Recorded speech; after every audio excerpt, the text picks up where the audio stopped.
안녕하세요, 속보입니다. 정말 하루하루 힘든 상황이 이어지고 있는데, 어제는 또 트럼프가 주가 조작을 했다고 해가지고 그 내용을 소개해 드리도록 하겠습니다. 어제는 나스닥이 2001년 이후로 가장 큰 폭으로 상승했어요. 그러니까 트럼프가 나 주가 빠지게도 할 수 있는데 오르게도 할 수 있다. 너희들 내 말 잘 들어라. 이런 식의 이제 반응을 보였다고 볼 수 있을 것 같고요. 세상에 이게 주가 상승폭이 이게 말이 되나요? 애플이 15% 상승했고요. 엔비디아는 19% 상승, 테슬라는 22% 상승하는 모습을 보였습니다. 아침에 저도 이걸 보고 나서 이게 진짜 이게 맞는 숫자 맞아? 이런 생각이 들 정도로 급 반등하는 모습을 보였다라고 볼 수 있습니다.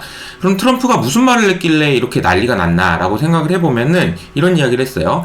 중국의 관세를 즉시 125%로 인상한다. 이게 왜 그러냐면은 중국이 세계 시장에 대해서 존중을 안 하네 이 사람? 정말 시진핑 안 되겠어? 라고 하면서 125%로 관세를 즉시 인상하면서 동시에 90일 동안 관세를 유예하고 이 기간 동안 상호 관세를 10%로 대폭 낮춰서 즉시 발효하도록 승인했다. 이 문제에 관심을 가져주셔서 감사합니다. 이렇게 얘기했는데 지금 상황을 한마디로 표현하면 이런 것 같습니다. 옛날에 군대 다녀오신 분은 다 아시겠지만 자 지금부터 팔 벌려 높이뛰기 30회 합니다. 몇 회? 그러니까 30회! 목소리가 작습니다. 50회! 몇 회? 그러니까 50회! 막 이러니까 그럼 50회를 하면 어떻게 나 죽을 것 같은데? 라고 하니까 그럼 자 10회만 합시다. 이런 분위기라는 거죠. 지금 이제 트럼프가 상황을 정말 들었다 놨다 하는 상황인 것 같습니다. 그러니까 빌 에크만도 이런 식으로 표현을 했는데요. 이것은 트럼프에 의해서 훌륭하게 실행됐다. 이거는 거의 거래 기술의 교과서 수준이다. 이런 식으로 얘기했는데요. 가만히 생각해보면 트럼프가 한 이야기를 곱씹어보면 중국 이외의 지역에 많은 분들이 이렇게 생각을 했었잖아요. 아니 중국하고 싸울 거면은 중국 이외의 지역하고 같이 사이가 좋게 지내야 되는 거 아닌가? 중국 이외의 지역 일본도 그렇고 한국도 그렇고 왜 그렇게 괴롭히는 거야? 라고 했었는데 오히려 진짜 안 좋은 상황이라는 거를 먼저 생각하게 한 다음에 그건 아니야. 너 우리 편 하자. 너 우리 편. 쟤 진짜 중국 나쁜 애야. 이런 식으로 중국을 완벽하게 고립시키기 위한 치밀한 전략 아니었나 이런 생각을 하게 만든다는 거죠. 이런 상황이 되다 보니까 골드만삭스가 경기 침체 전망을 바로 철회해버렸습니다. 이게 진짜 골드만삭스 입장에서도 이게 이런 식으로 가다 보면은 경기 침체가 올 수밖에 없다라는 말을 할 수밖에 없었고 또 이걸 철회하면은 경기 침체가 안 온다고 할 수밖에 없는 이게 지금 어떻게 지금 상황을 전망해야 되고 어떻게 이야기를 해야 되는지를 난감하게 만드는 그런 상황이 이어지고 있다라고 보시면 될 것 같습니다. 어쨌든 트럼프의 말 한마디 그리고 아주 위험한 도박 때문에 주식시장은 5일 동안에 그냥 극도의 혼란에서 좀 벗어나는 모습을 보였는데요. 하락세로 시작했던 S&P 500이 거의 한 10% 상승하는 모습을 보였고요.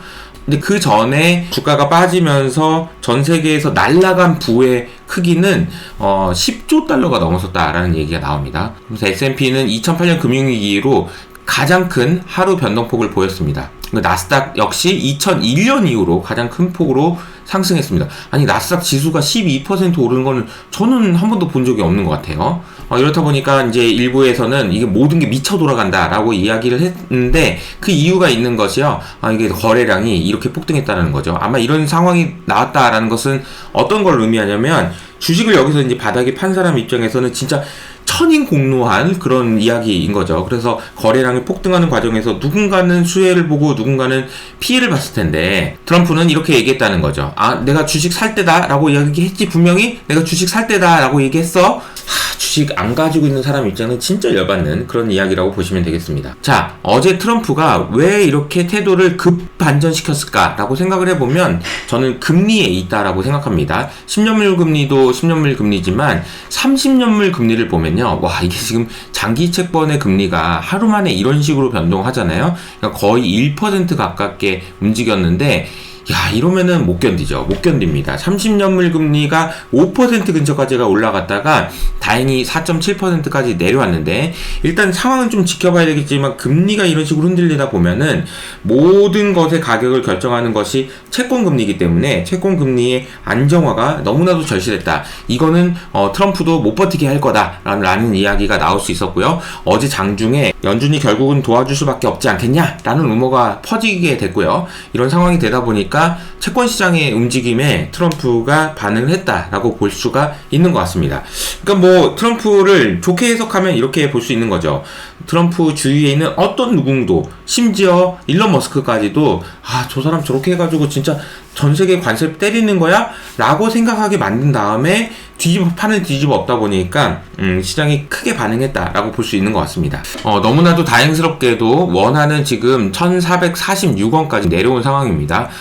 진짜 목에까지 차가지고 이거 넘어가면 큰일인데 라고 할 때 좀 내려왔다라고 보시면 되겠고요. 금 가격도 급반등, 은 가격도 반등, 그리고 구리 가격도 크게 반등하는 모습 보였습니다. 60불을 하회하면서 경기 침체 우려를 키웠던 유가도 다행스럽게 60불 이상에서 마무리하는 모습을 보였고요. 비트코인도 8만 불 이상에서 회복되는 모습을 보였습니다. 진짜 이거 끝나는 거 아니야? 이런 생각이 들었는데 다행스럽다라는 생각이 들었고요. 제가 어제 올려드렸던 영상이죠. 이 영상을 보시면 지금 트럼프가 관세 때문에 막 이런 거를 밖으로 보이게는 이렇게 하고 있으면서 뒤에서 자기 아들이나 이런 애들 시켜가지고 뭔가 사고 있는 게 있거든요. 그게 무엇인지를 좀 보시는 거는 굉장히 중요한 힌트가 된다라고 생각하는데, 그게 뭐냐면요, 비트코인 채굴 업체고요. 비트코인 관련된 회사라는 걸 여러분 기억하셨으면 좋겠습니다. 그런데 냉정하게 현재 상황을 점검해 보면은 여전히 나스닥은 여기 121선 한참 아래에 있다라는 걸 보실 수가 있고요. 그러니까 현금을 아껴 쓰시면서 차분하게, 대신에 롱마인드는 걷어들이시면 안 되고요. 계속해서 지금 현재 상황을 지켜보셔야 되는 것 같습니다. 그런데 지금 이 상황에서 저는 중심을 잡기 위해서 정말 좋은 글을 하나 발견했는데, 차태서 교수님의 해석을 좀 참고해 보도록 하겠습니다. 이분이 3월 18일에 있었던 JD 벤스의 연설, 부통령이죠? 를 분석해 놓으셨는데, 이 내용이 너무 좋아서 제가 오늘 소개해 드리도록 하겠습니다. 트럼프의 관세 정책을 보면은, 말도 안 되는 소리 하고 있네 라고 생각할 수 있지만, 벤스 부통령이 이야기했던 연설에서 힌트를 찾을 수 있다라는 거예요. 몇 가지 포인트를 요약하면, 일단 포퓰리즘 경제학, 이것의 근본적인 문제의식은 지난 40년 동안 우리가 세계화라는 것을 통해서 막 이렇게 했는데 그 경제 실험이 실패했다라는 것에서부터 시작한다라는 거죠. 그래서 해외의 값싼 노동력, 이거를 마약이라고 표현했는데요.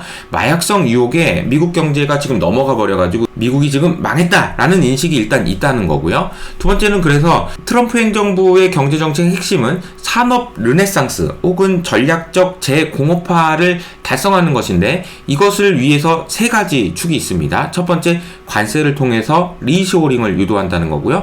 두 번째, 이민 통제를 통해서 노동 저임금화를 억제하겠다는 거고요. 세 번째는, 이게 중요한데, 에너지 생산 확대와 규제 완화를 통해서 AI 등 혁신 산업을 지원하겠다라는 거예요. 근데 여기까지는 우리가 좀 알고 있잖아요. 근데 JD 벤스가 새롭게 시도하는 이념적 프로젝트는 다른 점이 있습니다. 그것이 뭐냐면은, 일론 머스크로 대표되는 혹은 피터 틸로 대표되는 테크노 낙관주의자들하고 같이 힘을 합친다라는 거예요. 연합을 만든다라는 건데, 이 말도 안 되는 연합이 트럼프랑 일론 머스크 그리고 피터 틸, 얘네들이 왜 이렇게 연합을 하지? 라는 것의 배경에는, 두 동맹이 연합을 맺을 수 있는 가장 큰 이유는 딥스테이트라고 하는 기성체제에 대한 공공의 적, 이 사람들이 적이니까 우리는 똘똘 뭉치자. 누가? 트럼프와 테크노 낙관주의자가 똘똘 뭉칠 수밖에 없는 이유가 된다라는 거죠. 그래서 이 두 계층이 공통적으로 지향하는 미래지향적 목표는 생산성을 높이는 데 있다는 거예요. 그리고 그것이 가능하게 만들려면은 AI가 가능해야 되는 거고, 규제가 완화돼야 되는 거고, 이런 일들이 일어나야 된다라는 거죠. 그런데 문제는 이번에 관세 사태를 보면서 여러분도 느끼셨겠지만, 지금 이런 식으로 나가면은 나 안 할 거야 라고 할 정도로 지금 트럼프가 극단적인 모습을 보여줬잖아요. 그래서 벤스가 가지고 있는 이 비전이 테크노 귀족들, 그러니까 이제 일론 머스크 그리고 피터 틸, 이런 사람들에 의해서 벌써부터 의심받기 시작했다라는 이야기가 나오고 있는 거죠. 이게 과연 가능할 것인가 라는 의심을 했는데, 저는 이 논리의 전개를 통해서 오늘 제가 말씀드릴 마지막 결론이 이겁니다. 트럼프는 테크노 귀족을 버릴 수가 없다라는 것이고요. 이 이야기는 다시 말하면 테크노 귀족을 위한 정책들이 이제부터 나오기 시작할 거다라는 겁니다. 그럼 우리 투자의 결론은 아주 명확하다라는 것을 여러분이 생각하시면 좋을 것 같고요. 여러분이 생각하는 투자의 정답을 밑에 댓글로 달아주시면 좋을 것 같습니다. 저는 여기서 인사드릴게요. 감사합니다.